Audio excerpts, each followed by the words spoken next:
복된 주님의 날에 하나님께 예배드려 나온 우리 성도님들 주님의 이름으로 환영하고 축복합니다. 우리 다 함께 묵도하심으로 주일 예배를 하나님께 드리겠습니다.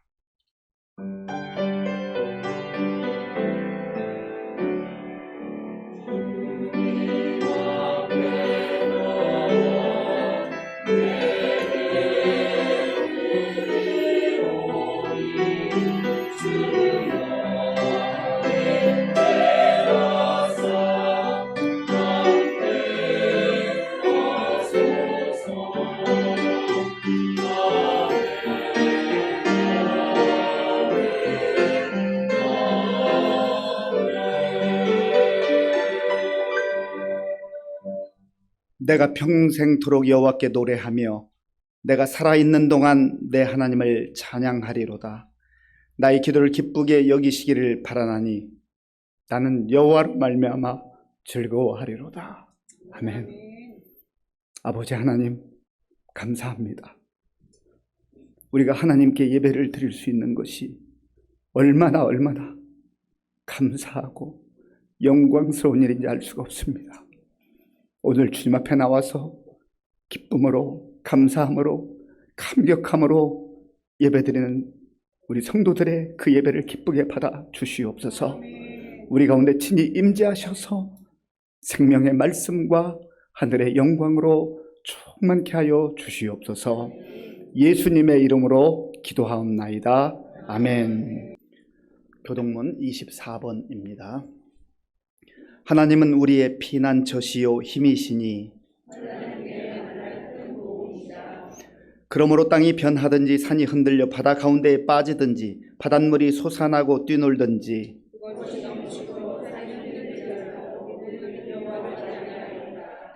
한 시내가 있어 나누어 흘러 하나님의 성 곧 지존하신 이의 성소를 기쁘게 하도다.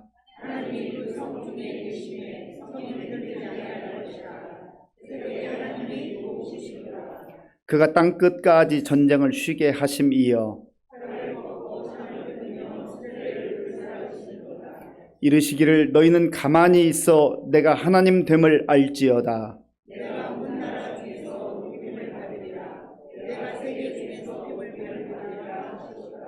만군의 여호와께서 우리와 함께 하시니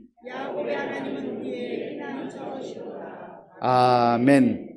이 시간 지난 한 주간을 돌아보며 우리의 죄를 하나님께 참회하는 기도를 드리겠습니다.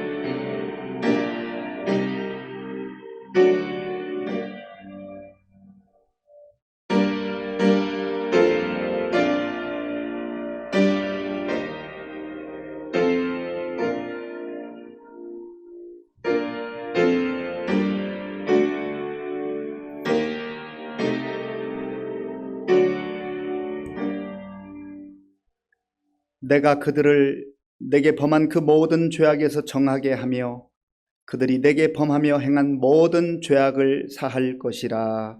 아멘. 나는 전능하신 아버지 하나님 천재 창조주를 믿습니다. 나는 그의 유일하신 아들 우리 주 예수 그리스도를 믿습니다.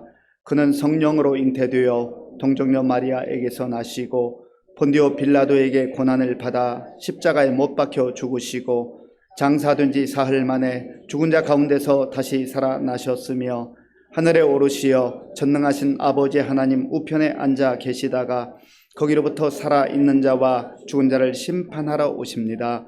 나는 성령을 믿으며 거룩한 공교회와 성도의 교제와 죄를 용서받는 것과 몸의 부활과 영생을 믿습니다. 아멘.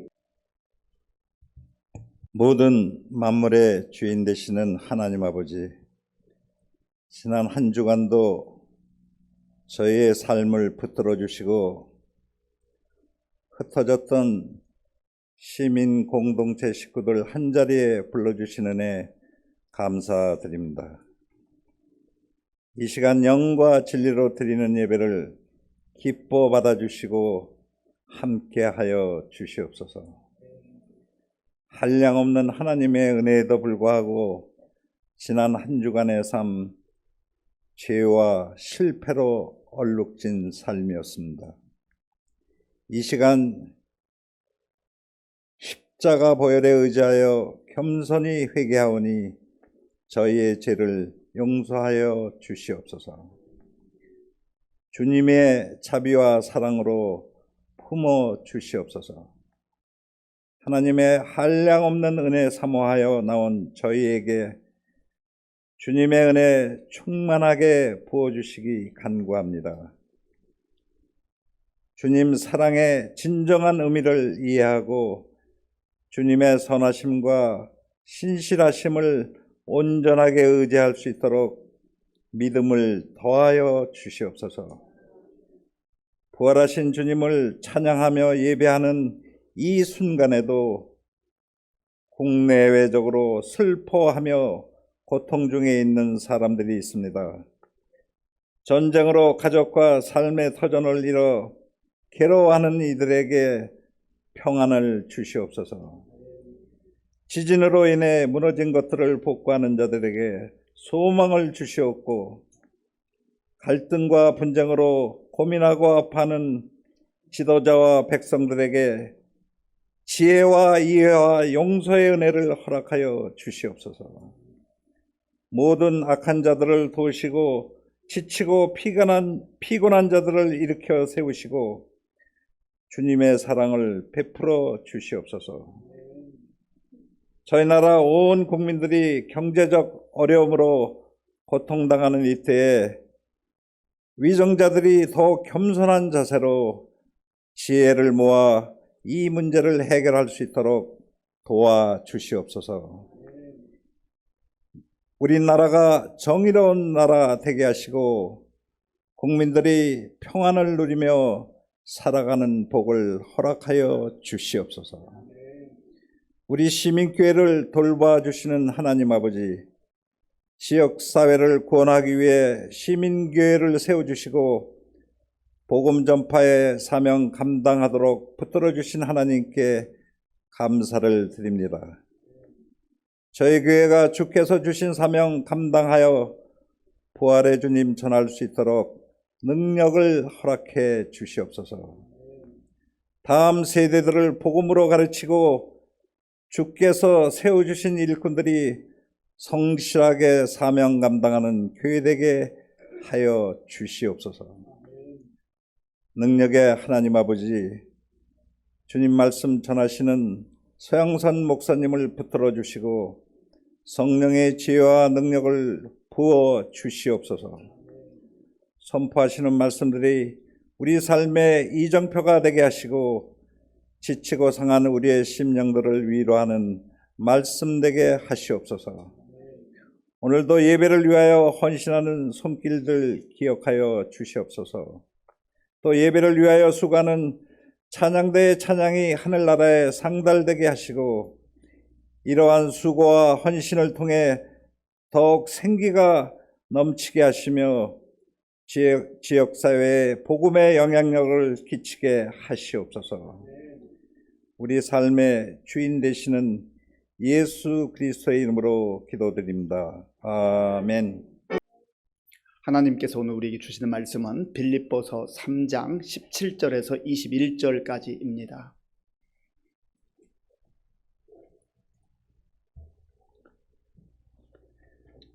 신약 성경 321쪽 빌립보서 3장 17절에서 21절까지의 말씀을 교독하겠습니다. 형제들아, 너희는 함께 나를 본받으라. 그리고 너희가 우리를 본받은 것처럼 그와 같이 행하는 자들을 눈여겨보라.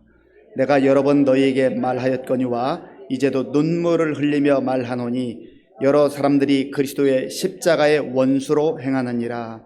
그들의 마침은 멸망이요 그들의 신은 배요 그 영광은 그들의 부끄러움에 있고 땅의 일을 생각하는 자라. 그러나 우리의 시민권은 하늘에 있는지라. 거기로부터 구원하는 자 곧 주 예수 그리스도를 기다리노니 그는 만물을 자기에게 복종하게 하실 수 있는 자의 역사로 우리의 낮은 몸을 자기 영광의 몸의 형체와 같이 변하게 하시리라. 아멘. 한국 국민이 여행하기 위해서는, 특별히 관광을 목적으로 여행하기 위해서는 50세 이상 된 국민 중에 200만 원을 예치를 하면 1년짜리 한 번 나갔다 올 수 있는 여권을 만들어 줬다고 합니다. 그 당시에도 물론 기업의 이제 특수한 그 취업 목적이나 또 해외 진출하는 그러한 여권은 다 만들어 줬어요. 유학하는 비자 여권 만들어 줬어요. 또 기업의 출장 이런 여권 만들어 줬습니다. 그런데 관광을 목적으로 해외를 여행하는 것은 그런 제약이 있었어요. 그러니까 외국 한번 갔다 온다는 게 참 쉽지 않잖아요. 돈만 타고 갈 수 있는 시절이 아니었습니다. 그러다가 1988년도 올림픽 이후에 정부는 결정을 하죠. 1989년 1월부터 해외여행 자유화, 그때부터 이제 번물이 터지기 시작한 거예요. 그러니까 해외에 여행할 수 있는 여건이 드는 사람은 여권을 만들어서 곳곳을 여행하기 시작을 했습니다. 뭐 가는 건 좋은데 그래도 한국에서 제법 환경도 괜찮고 공부도 좀 했다고 생각하고 돈도 있다고 생각하는 그런 분들이 해외에 나가니 얼마나 어깨가 으쓱하겠어요. 야, 내가 이 해외여행 자유화 이 시대에 비행기를 타고 여기 여행했다. 그런데 문제는 현지에 가서 막무가내인 거예요. 막무가내. 자기들 멋대로 말하고 행동하고 그냥 오만방자한 거죠. 지나가면서 거기 있는 사람들 어깨를 툭 치고 가도 아이고 미안합니다 라고 말하지 않고 내가 이래도 비행기 타고 온 사람이야. 그 한 번 탄 게 뭐 대단한 것도 아닌데 말이죠. 그리고 식당 같은 데 들어가면 거기서 일하는 그 종업원들을 마치 자기 종 부리듯이 함부로 말하고 욕하고 그렇게 했던 참 어글리 아주 추한 행동을 하는 코리안들이 곳곳에 있었다는 것이죠. 아주 술 먹고 고성방가하고요. 그리고 특별히 유명한 그러한 관광지에 가서 그런 사람들 있잖아요. 거기 자기 이름을 새긴다고 그냥 그 작품 훼손하는 그러한 일들 하면서 어글리 코리안의 이름을 그렇게 꼬리표로 받았습니다. 지금은 참 세월이 많이 흘러서 이제는 수준도 높아졌고 뭐 비행기 타는 게 뭐 대단한 일도 아니잖아요. 그래서 그곳에 가서 그래도 그 현지인들을 존중하고 또 정말 예의 바르게 하는 그러한 문화가 정착이 됐습니다. 그래서 언젠가부터 어글리 코리안 이런 단어들이 점점 사라지기 시작했어요. 그런데 요즘에도 간혹 그런 경우가 있다는 거죠.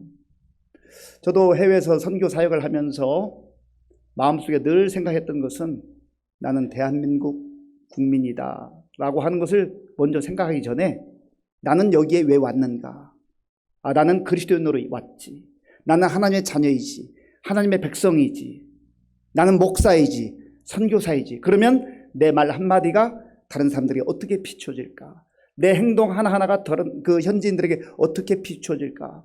그리스도인의 정체성을 가지고 살았습니다. 그러니까 함부로 말할 수 없고 함부로 행동할 수 없는 거죠. 신중할 수밖에 없는 것이죠. 남에게 보여주기 위한 것이 아니라 나의 정체성인데 내가 함부로 말하고 함부로 행동하면 되겠는가? 어글리 그리스도인이 되면 안 되잖아요. 그걸 제1우선으로 했습니다. 그리고 나는 대한민국 국민으로서 나는 공적인 외교관은 아니지만 나는 민간 외교관이다. 그런 정체성을 가지고 살았습니다.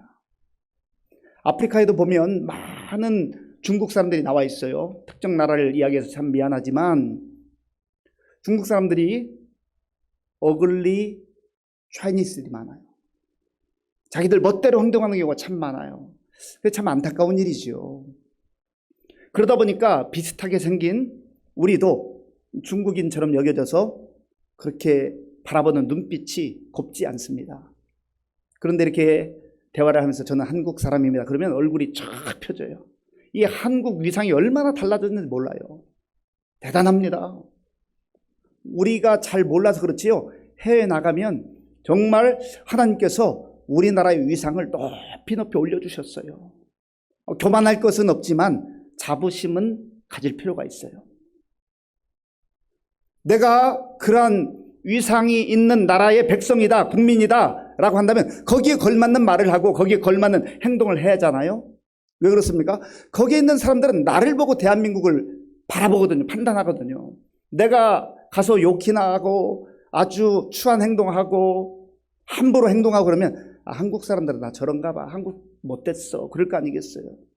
그런데 내가 그곳에서 그 사람들을 존중하고 사랑하고 아껴주고 도와주고 함께 정을 나누고 그렇게 지내면은요, 한 번도 와보지 않은 대한민국을 정말 귀하게 여겨요. 이미지가 달라진단 말이죠. 바울이 그렇게 살았어요. 바울이 그리스도인의 정체성을 가지고 살았습니다. 예수님을 만난 이후에 바울은 늘 예수님을 본받으며 살았어요. 내 인생의 목적은 예수님이다.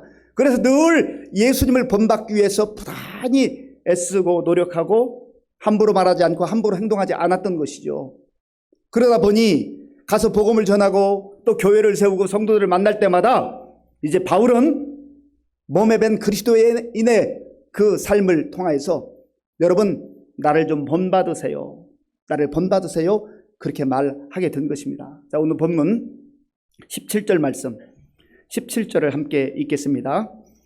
형제들아 너희는 본받으라. 그리고 너희가 우리를 본받은 것처럼 그와 같이 행하는 자들을 눈여겨보라. 아멘. 형제들아 너희는 함께 나를 본받으라. 나를 본받으라. 이런 말을 쉽게 할 수 있겠습니까? 바울이 지금 빌립보 교회 성도를 향해 편지를 쓰면서 여러분 나를 좀 본받으세요. 그렇게 말하고 있습니다. 바울이 지금 교만해서 이렇게 말하는 것일까요? 빌립보 교회 성도들보다 자기는 우월하다고 생각해서 으쓱대는 마음으로 그렇게 말할까? 그렇지 않습니다. 지금 바울과 빌립보 교회 성도들과의 이 관계는 보통 관계가 아니에요. 복음으로 맺어진 관계예요. 예수님 안에서 만난 관계예요. 사랑으로 맺어진 관계예요. 그런 관계성 속에서 이렇게 말해도 빌립보 교회 성도들이 지금 바울이 왜 저렇게 말하는가를 알아듣는 것이지요. 바울은 겸손한 사람입니다. 그럼에도 불구하고 바울이 여러분 나를 좀 본받으세요 라고 말할 때에는 어떤 의미가 있습니까? 나는 철저하게 예수님으로 무장하고 예수님을 바라보고 예수님 때문에 사는 사람입니다. 빌립보 교회 성도 여러분들도 그런 나를 본받았으면 좋겠습니다. 그런 마음이 담긴 사랑이 담긴 그러한 본면인 것이죠. 그리고 바울은 나만 본받으라 그렇게 말하지 않습니다. 17절 제가 조금 더 읽어보겠습니다. 형제들아 너희는 함께 나를 본받으라. 그리고 너희가 우리를 본받은 것처럼 너희가 우리를 본받은 것처럼 여기 복수로 말합니다. 그 앞에서는 나를 본받으라 했다고 한다면 여기는 우리를 본받으라 복수를 말하는데 여기에는 함께 사역했던 전도팀의 일원이요 또 선교팀의 일원이었던 디모데를 일컫습니다. 디모데. 그리고 또 다른 사람 에바브로디도를 일컫습니다. 나쁜 말이 아니라 자기 이름을 드러내거나 자기 자랑을 위해서 말하는 것이 아니라 여기 함께 선교팀으로 일하고 수고하는 주의 종들 디모데와 에바브로디도를 본받으십시오. 이들은 여러분들에게 있어서 소중한 신앙의 모델입니다. 본보기입니다. 그런 뜻이에요. 얼마나 귀한가 알 수 없습니다. 제가 바울 입장이라면 여러분 저를 좀 본받으십시오. 성도 여러분 저를 좀 본받으세요라고 정말 쉽게 말할 수 없을 것 같아요. 조심스럽죠. 두렵죠. 그런데 바울이 자기 자신을 대단하게 생각해서가 아니라 사실은 이 빌립보 교회 성도를 정말 사랑하는 거예요. 사랑하는 마음이 가득 차 있는 거예요. 사랑하기 때문에 이런 말을 하는 것이죠. 왜냐하면 바울이 지금 오직 주님만 바라보고 있거든요. 고린도전서 11장 1절에 보면 내가 그리스도를 본받는 자 된 것 같이 여러분들도 나를 본받으십시오라고 또 권면합니다. 자기 자신을 드러내는 게 아니에요. 사실은 자기 자신을 본받으라고 하지만 내 속에 역사하시고 나와 함께 하시는 그리스도 예수님을 여러분 본받으세요. 그런 말이죠. 바울의 삶을 통해서 예수님의 향기가 나타난다는 거죠. 그와 같이 행하는 자들을 눈여겨보라. 오늘 우리 그리스도인들의 문제는 무엇입니까? 한국 교회와 우리 한국 교회 성도들 또 우리 자신들의 문제가 무엇입니까? 사람들이 본보기로 여기지 않는다는 거예요. 야, 진짜 저 사람은 예수쟁이야. 진짜 저 사람은 예수 잘 믿는 사람이야. 저 사람은 진짜 예수 믿는 것 같아. 우리가 그런 이야기를 듣고 살아갑니까? 아이고, 말만 번지르르게 잘하네. 말은 잘하네. 혹시 그런 얘기를 듣고 살아가지는 않습니까? 물론 우리가 아무리 잘해도 성실하게 살아도 잘 살아도 모든 사람이 다 박수 쳐주거나 모든 사람이 다 칭찬하지는 않습니다. 그럼에도 불구하고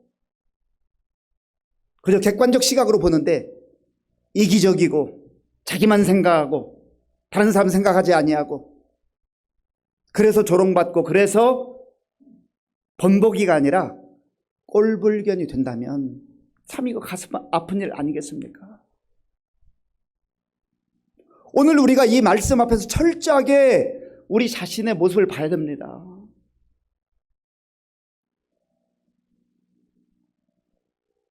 왜 이 시대가 이렇게 되었는가? 왜 한국 교회가, 한국 성도들이 그렇게 조롱을 받게 되었는가? 우리는 많은 경우에 우리 자신의 얼굴을 보지 못하잖아요. 뭐 얼굴에 뭐가 묻어 있어도 거울 안 보고 다니면 당당해요. 얼마나 그냥 고개를 바닥에 들고 다니는지 몰라요. 그런데 중간에 거울, 아이고, 김치 국물이 묻어 있었네. 고춧가루가 묻어 있었네. 그러면 그때 그냥 고개가 숙여지잖아요. 그거 닦아내잖아요. 모르는 거죠. 우리 자신의 모습이 어떤 모습인지 모르고 다닐 때가 많아요. 뭐 멀리 갈 것도 없습니다. 가정에서. 우리의 신앙은 항상 가정으로부터 시작되는 거예요. 멀리서부터 시작되는 게 아니에요. 세계 선교를 합시다. 세계 선교 멋지고 아주 대대한 거대한 구호 외칠 수 있지만 내가 가정에서 그리스도인답게 살아가고 있는가? 남편과 아내와의 관계에 있어서 나는 그리스도인답게 살아가고 있는가?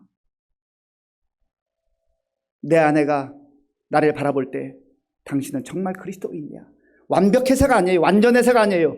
부족함도 있고 허물도 왜 없겠어요. 다 있지요. 그래도 그 마음의 중심에 정말 주님을 닮아가고 주님을 바라보는 그 진실함과 겸손함이 배어있는 그 삶이 우리의 삶의 현장 속에서 나타나는가 말이에요. 부모와 자녀의 관계도 마찬가지입니다. 어느 부모가 자녀 교육에 대해서 장담할 수 있겠어요? 장담할 수 없어요. 누구도 장담할 수도 없고 해서도 안 됩니다. 그런데 적어도 우리가 그리스도인으로 살아갈 때 자녀들 앞에서 정말 우리 아버지는, 우리 어머니는 누가 뭐라 해도 진짜 그리스도인이야. 내가 지금은 곁길로 나가기도 하고 내가 지금은 좀 멀리 감치지만 언젠가 우리 아버지가 믿는 그 하나님, 우리 어머니가 믿는 그 예수님, 나도 그 길 따라가야 되지 않겠어? 가정에서 그러한 말씀의 역사, 변화, 복음의 역사들이 일어나야 되지 않겠어요? 우리 이웃과의 관계도 마찬가지예요. 우리 친구들과의 관계도 마찬가지예요. 우리 교회 내에서도 마찬가지입니다. 우리가 때로 종교적 열심을 가지고 살아갈 수 있지만 그러나 그것이 우리의 신앙과 인격이라고 사실은 때로는 착각하는 경우가 있단 말이죠. 신앙과 생활이 같이 가야 돼요. 완전히 일치하기는 쉽지 않겠지만 그러나 그 간극이 멀어져서는 안 된다는 거죠. 어떤 사람이 이렇게 말해요. 야, 참 신앙은 좋은데 생활이 엉망이다. 그러면 신앙이 안 좋은 거예요. 어떤 사람이 종교적 열심으로 다른 사람이 볼 때 야, 저 사람 믿음이 정말 뛰어난가 봐. 믿음이 있어. 그런데 생활은 엉망이야. 믿음 안 좋은 거예요. 그냥 종교적 열심히 있을 뿐이지. 믿음이 좋다, 신앙이 좋다고 한다면 믿음 생활, 신앙 생활이 함께 나타나야 한다는 거죠. 지금 바울이 나를 본받으라 조심스럽지만 이렇게 권면한 이유가 바로 거기에 있는 거예요. 주님을 전혀 알지 못했을 때에 자기가 가진 지식과 또 종교적 권력으로 사람들이 힘들게 하고 핍박하고 그렇게 고통을 주었던 인생이 이제는 자기가 핍박을 당하고 고난을 겪으면서도 원망하지 않고 그들을 향하여서 저주하지 않고 감수하는 거죠. 그들을 위해서 기도하고 섬기고 찾아가고 예수님께서 보여주셨던 그런 삶을 바울이 복음 안에서 살았던 것 아니겠습니까? 정말 우리가 하나님 앞에서 오늘 나는 신앙의 번복이로 그리스도인의 번복이로 살아가고 있는가? 아니면 나도 모르고 나도 모르는 가운데 다른 사람들에게 손가락질 받고 조롱받고 살아가고 있는가? 깊이 돌아봐야 돼요. 바라기는 우리 모두 바울과 같이 겸손하지만 복음의 향기를 드러내므로 여러분 나를 본받으십시오 라고 말할 수 있는 그 수준까지 이르게 된다고 한다면 그보다 더 영광스러운 그런 삶이 어디 있겠냐 말이죠. 바울은 지금 이 빌립보 교회 성도들과 또 주변에 있는 사람들을 생각하면서 눈물로 기도하고 여러 번 포기하지 않고 권면하고 있습니다. 자, 본문 18절 말씀. 18절을 제가 읽겠습니다. 내가 여러 번 너희에게 말하였거니와 이제도 눈물을 흘리며 말하노니 여러 사람들이 그리스도의 십자가의 원수로 행하느니라. 아멘. 바울은 이렇게 말합니다. 내가 여러 번 말했습니다. 여러 번. 한두 번이 아니고 여러 번 말했습니다. 수를 헤아릴 수 없을 정도로 복음을 선포했습니다. 예수님을 증거했습니다. 왜냐하면 바울은 거기에 목숨을 걸었거든요. 인생을 걸었거든요. 그 삶이 가장 값지고 귀한 삶인 것을 알았거든요. 그래서 그것을 증거하는 거, 복음을 전하는 거예요. 눈물을 흘리며 말했습니다. 보통의 경우 눈물을 흘린다는 게 쉬운 일은 아닙니다. 눈물은 기쁠 때 눈물을 흘리기도 하고 정말 속상하고 슬프고 안타까울 때 눈물을 흘리잖아요. 바울이 여기서 지금 흘리는 눈물은요, 너무 속상해서 너무 안타까워서 복음을 거부하고 세상의 가치를 따라서 세상에 가서 이리저리 참 인생을 허비하는 그러한 사람들을 향하여서 눈물을 흘리는 것이죠. 그들은 어떻게 살아가고 있습니까? 그리스도의 십자가의 원수로 행하느니라. 정반대로 가는 거예요. 주님이 원하는 삶과 정반대로 가는 것이죠. 이러한 그리스도의 십자가의 원수로 살아간다고 하는 것은 은혜 없이 사는 거예요. 하나님 없이 사는 거예요. 예수님과 상관없이 사는 거예요. 내 생각대로 열심히 사는 겁니다. 최선을 다해 살아요. 그러나 예수님이 없어요. 예수님과는 상관없어요. 그 삶에 대해서 바울은 19절에서 명확하게 설명합니다. 사실 바울 자신의 설명이라기보다는 하나님께서 바울을 통해서 우리에게 주시는 말씀인 것이죠. 자, 우리 19절 말씀 함께 읽겠습니다. 그들의 마침은 멸망이요 그들의 신은 배요 그 영광은 그들의 부끄러움에 있고 땅의 일을 생각하는 자라. 아멘. 그들은 누구입니까? 그리스도의 십자가의 원수로 복음 없이 사는 사람들, 예수님 없이 사는 사람들을 말합니다. 여기서 네 가지를 설명하는데 첫 번째로는 그들의 마침은 멸망이라 했습니다. 그들의 마침은 멸망이라. 결론이 멸망이라는 거예요. 왜냐하면 심판하시는 분, 재판하시는 분, 우리 인생을 평가하시는 분은 우리 자신이 아니에요. 세상 사람들이 아니에요. 하나님이세요. 하나님. 하나님께서 우리의 모든 삶을 눈여겨보시고 평가하시는데 그 마침 결론이 멸망이라 했습니다. 참 무서운 말씀이죠. 그래서 우리가 복음 안에 있다고 하는 것, 예수님 믿고 산다는 것이 얼마나 큰 축복인지 알 수가 없어요. 그날 가보면 알 거예요. 그날 하나님 앞에 가보면 알 거예요. 하나님 앞에 가기 전에 큰 소리 친 사람들 얼마나 많습니까? 몰라서 그런 거예요. 몰라서. 근데 그때 그날 가서 깨달으면 이제는 더 이상 기회가 없어요. 우리 간혹 인사했잖아요. 있을 때 잘합시다. 있을 때 잘합시다. 기회가 있을 때, 시간이 있을 때, 아직 생명이 주어져 있을 때에 옆 사람에게도 잘하고 가족에게도 잘하고 또 신앙생활도 잘하고 있을 때 잘해야 되는 거죠. 마치는 날이 있거든요. 마치는 날이. 두 번째로 그들의 신은 배라고 했습니다. 그들의 신은 배라. 여기서 그들의 신이 배라고 하는 말은 배를 위해서, 배부른 것을 위해서, 육체적 쾌락을 위해서, 육체적 욕망을 채우기 위해서 살아간다는 거예요. 인생의 목적이 다른 게 아니고 내 배만 부르면 된다. 내가 생각하는 것 내 뜻대로 되어지면 된다라고, 그러면 내 인생 성공할 거라고 생각한다는 것이죠. 그런데 그것은 그들의 생각이에요. 하나님을 신으로 여기지 않냐고 자기 배 채우는 것을, 자기 욕망 채우는 것을 신처럼 여긴다고 하는 것이죠. 그리고 세 번째 내용은 무엇입니까? 그 영광은 그들의 부끄러움에 있다. 이 굉장히 중요한 말씀인데요. 그들의 영광은 부끄러움에 있다. 여기서 부끄러움은 벌거벗은, 그리고 수치, 이런 것일 때는 아이스퀴네라는 단어, 아이스퀴네. 그들이 정말로 영광스럽게 생각하는 것, 그들이 존귀하게 생각하는 것, 아, 내 인생 이만큼이면 정말 잘 살았다고 생각하는 것, 성공했다고 생각하는 것이 아이스퀴네라는 거, 아이스퀴네. 벌거벗은 것, 수치스러운 것이라는 거예요. 지금 그걸 모른다는 거죠. 모른다. 영적으로 모르는 거예요.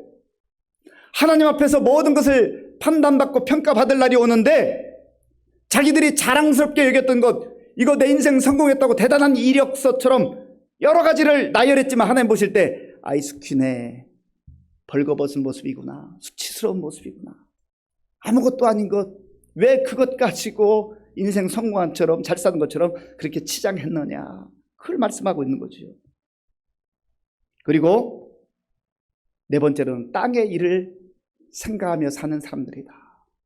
땅의 일, 세상의 가치를 따라서, 세상의 방식을 따라서, 세상에서 얻을 수 있는 것, 그것 더 많이 얻으려고 그렇게 사는 사람들이라는 거예요. 무엇이 문제입니까? 땅까지만 봐요. 땅까지. 하늘이 있는데 하늘을 보지 못하는 거예요.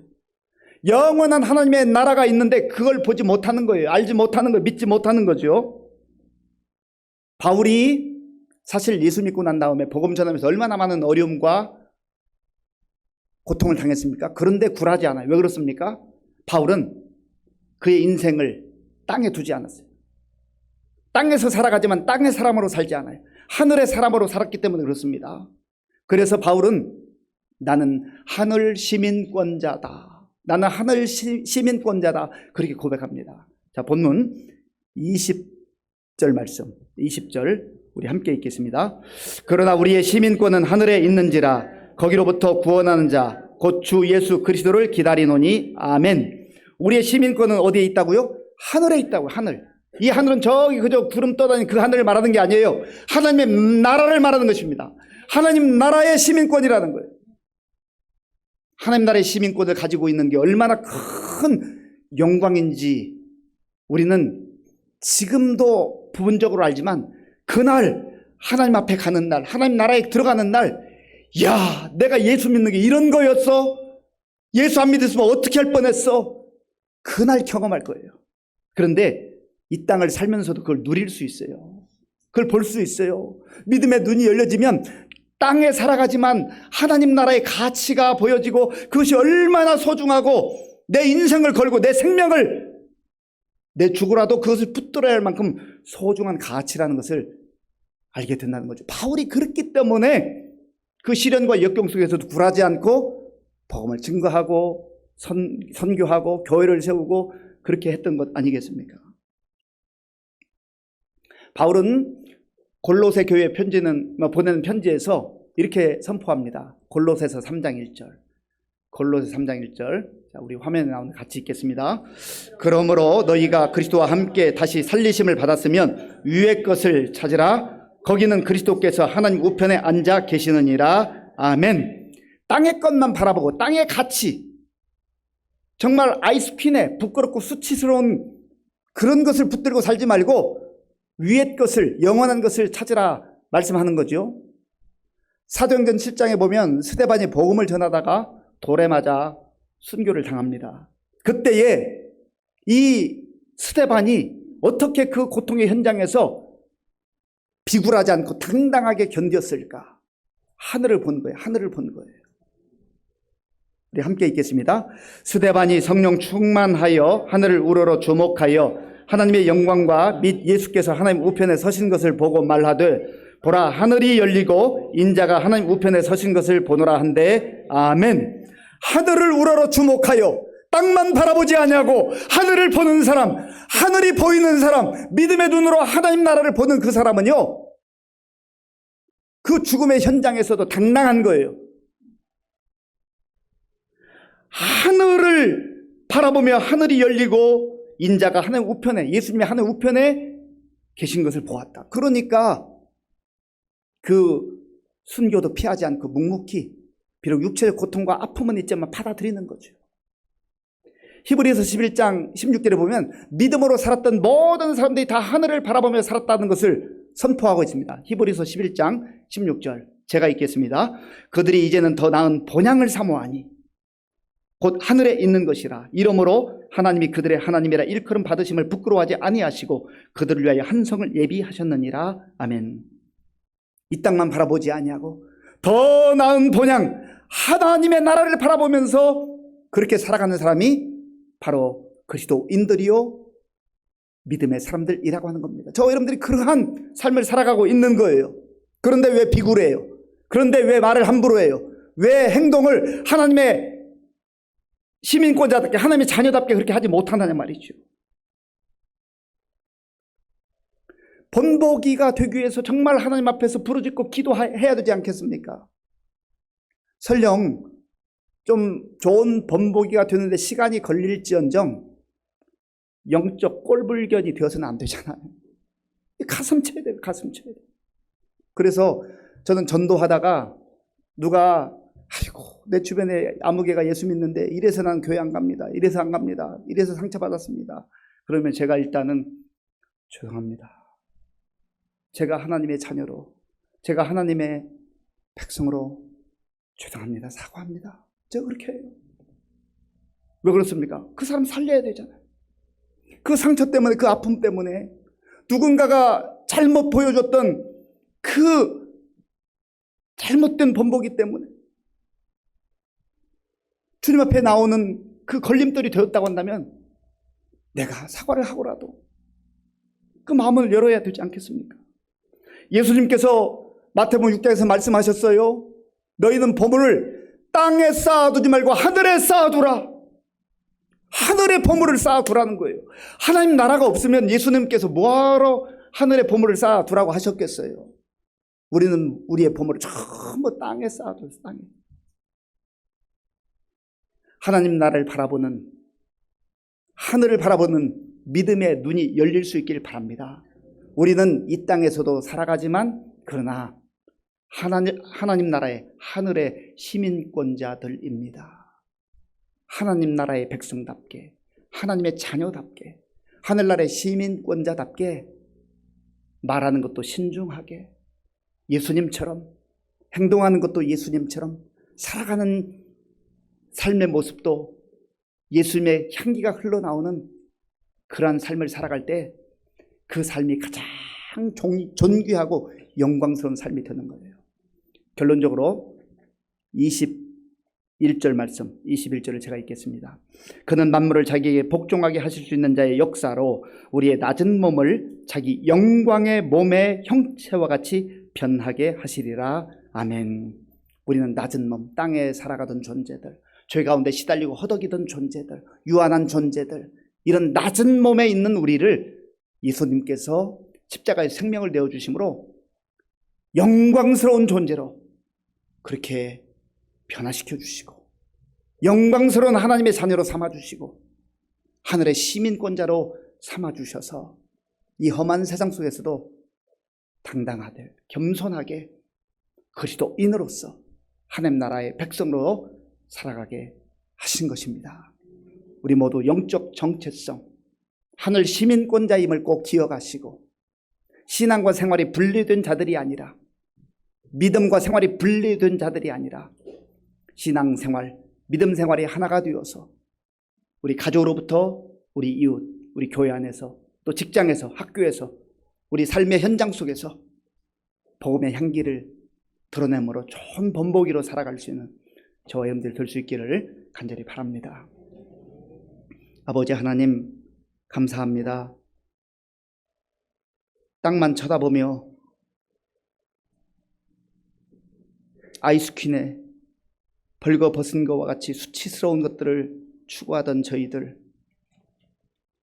우리 주님께서 십자가의 보혈로 더러운 것 다 씻어주시고 하나님 나라의 영광스러운 자녀들로, 백성들로, 하늘 시민권자로 삼아주신 것을 감사합니다.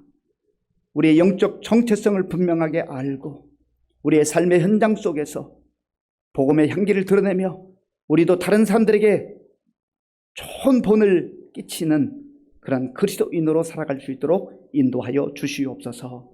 예수님의 이름으로 기도하옵나이다. 아멘.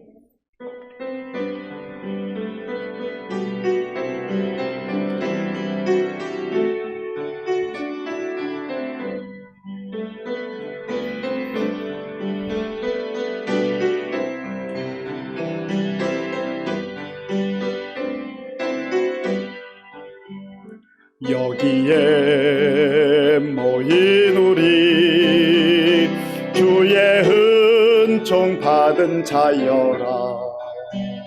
주께서 이 자리에 함께 계심을 하노라. 언제나 주님만을 찬양하며 따라가리니 시험을 당할 때도 함께 계심을 믿노라. 이 믿음 더욱 굳세라. 주가 지켜주신다. 어두운 밤에도 주의 밝은 빛 인도하여 주신다. 주님이 뜻하신 일 헤아리기 어렵더라도 언제나 주 뜻 안에 내가 있음을 하노라. 사랑과 말씀들이 나를 더욱 새롭게 하니 때로는 넘어져도 최후 승리를 믿노라. 이 믿음 더욱 굳세라. 주가 지켜주신다. 어두운 밤에도 주의 밝은 빛 인도하여 주신다. 여기에 모인 우리 사랑받는 주의 자녀라. 주께서 뜻하신 바 우리 통해 펼치신다. 고통과 슬픔 중에 더욱 주님 의지하오니 어려움 이겨내고 주님 더욱 찬양하라. 이 믿음 더욱 굳세라. 주가 지켜주신다. 어두운 밤에도 주의 밝은 빛 인도하여 주신다.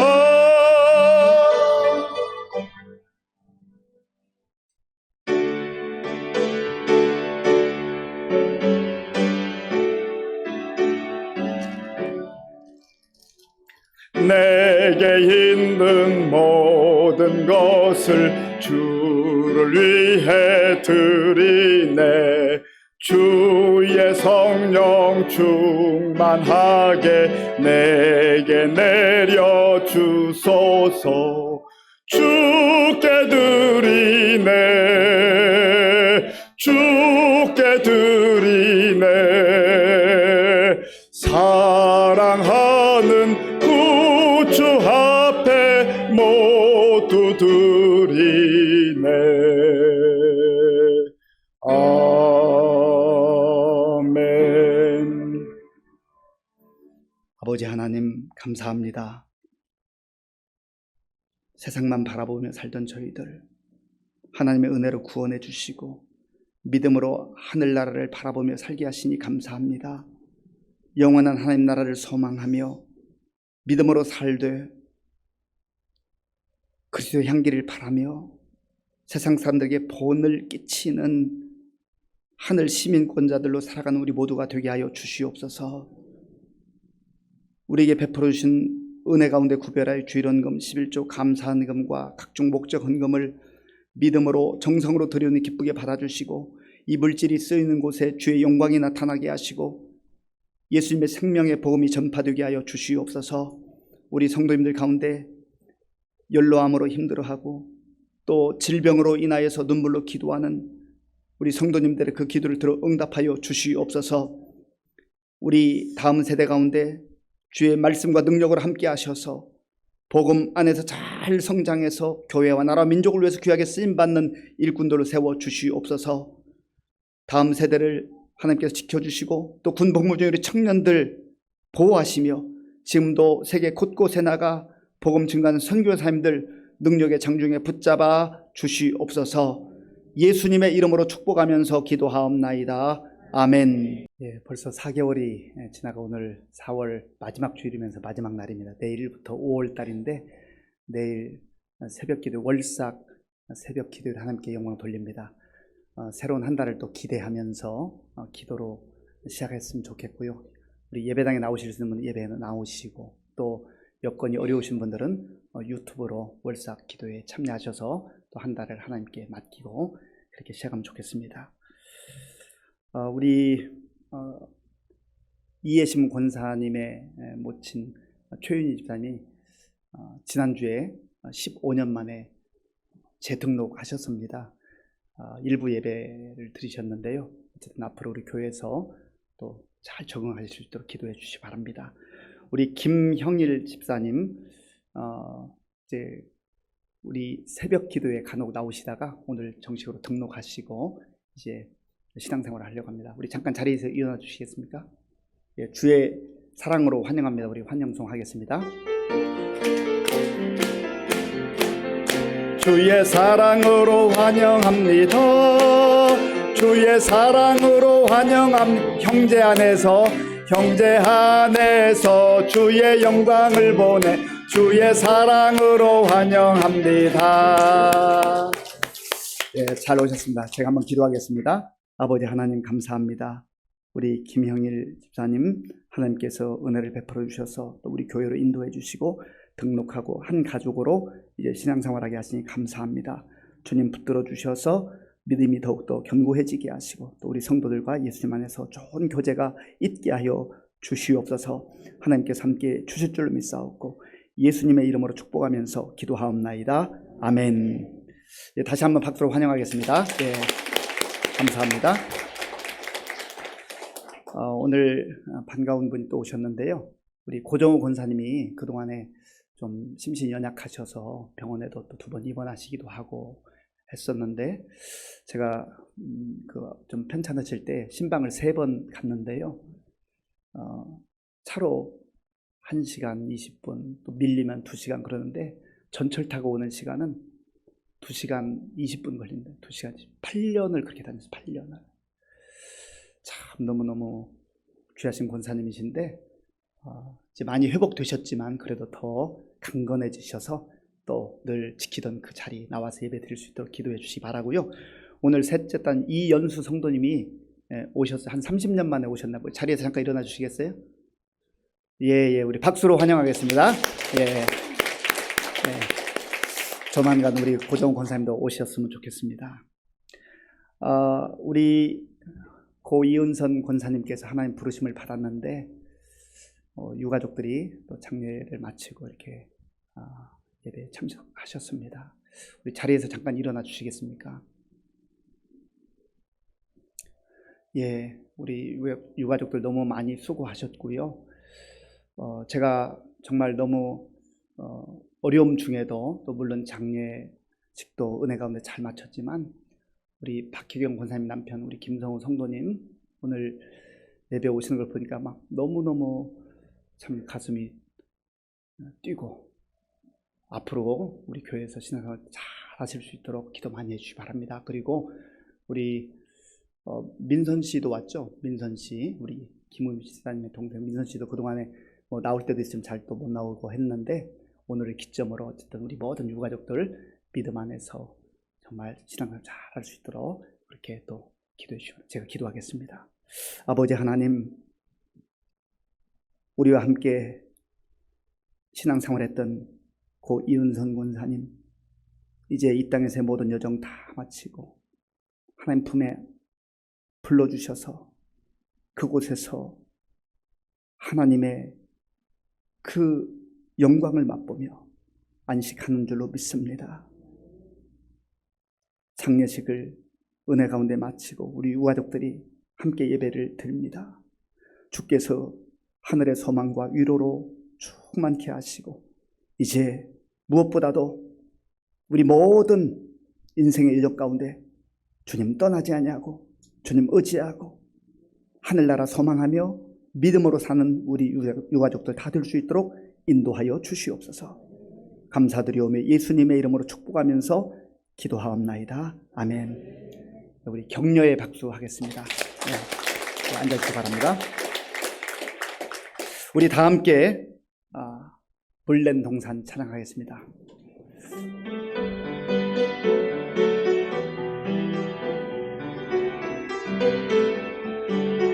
주님 너를 항상 인도하시리. 주님 너를 항상 인도하시리. 메마른 땅에서 또 너를 만족시키리. 너는 물된 동산 같겠고 마르지 않는 샘 같으리. 너는 물된 동산 같겠고 마르지 않는 샘 같으리. 주님 너를 항상 인도하시리. 주님 너를 항상 인도하시리. 메마른 땅에서 또 너를 만족시키리. 너는 물된 동산 같겠고 마르지 않는 샘 같으리. 너는 물된 동산 같겠고 마르지 않는 샘 같으리. 지금은 우리 주 예수 그리스도의 은혜와 우리 아버지 하나님의 크신 사랑과 성령님의 인도하심과 역사하심과 위로하심이 땅에 속해 있으나 이 땅만 바라보지 아니하고 영원한 하나님 나라를 바라보며 하늘나라의 시민권자답게 아름다운 향기를 드러내며 본이 되는 삶을 살기로 결단한 모든 성도들 머리 위에와 저들의 가정과 자녀들과 일터 위에와 몸된 교회 위에와 우리나라 민족 가운데 이제로부터 영원토록 함께 하옵시기를 간절히 축원하옵나이다. 아멘.